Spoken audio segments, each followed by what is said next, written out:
We've all been there, right?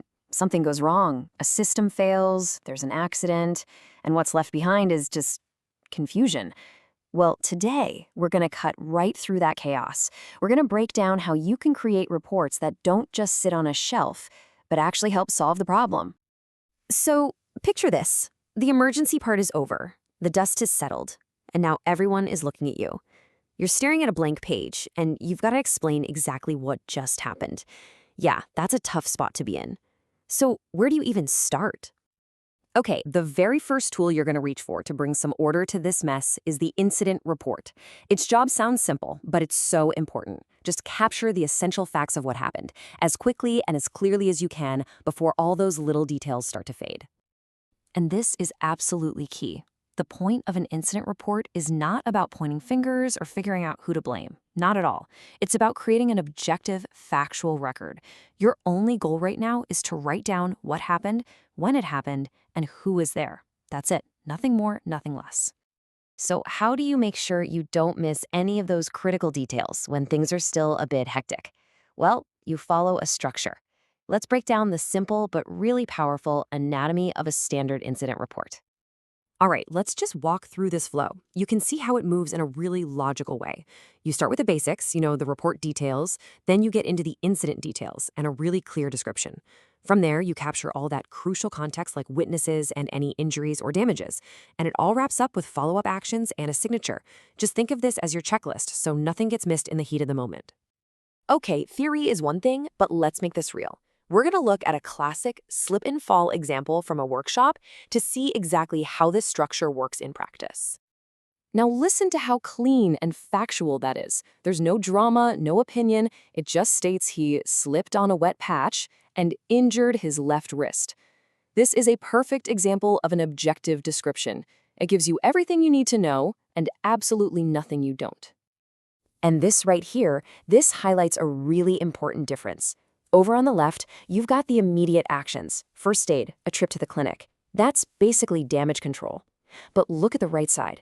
The follow-up actions. Fixing the leak, putting up signs, scheduling a briefing. That is prevention. That's what stops this from ever happening again. So the incident report is great for telling us what happened.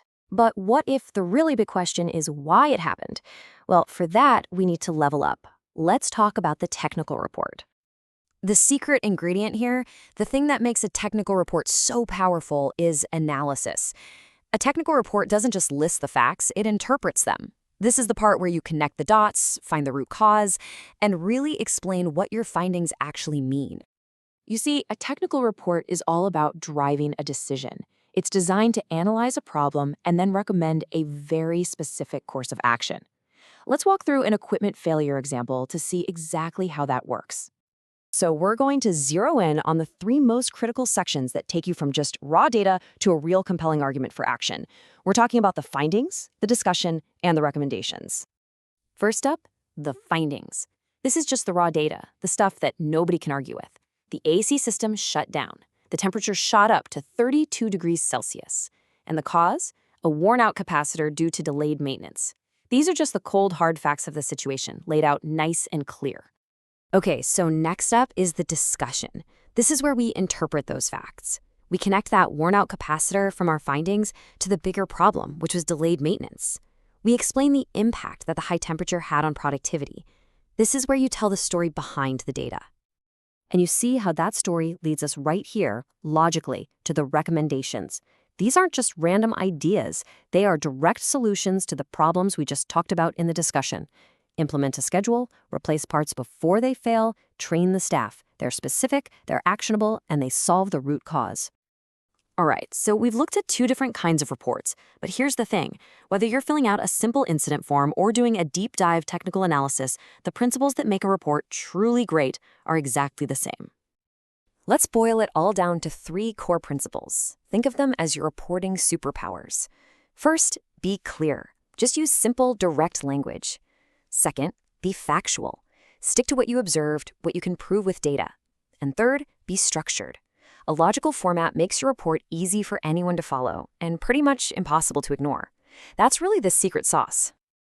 So the next time you're facing that blank page, I want you to remember this. A report isn't just another task to check off your list. It's a tool. It's your chance to create clarity, to drive real change, and to build a better, safer way of doing things for everybody. The only question is, how are you going to use yours?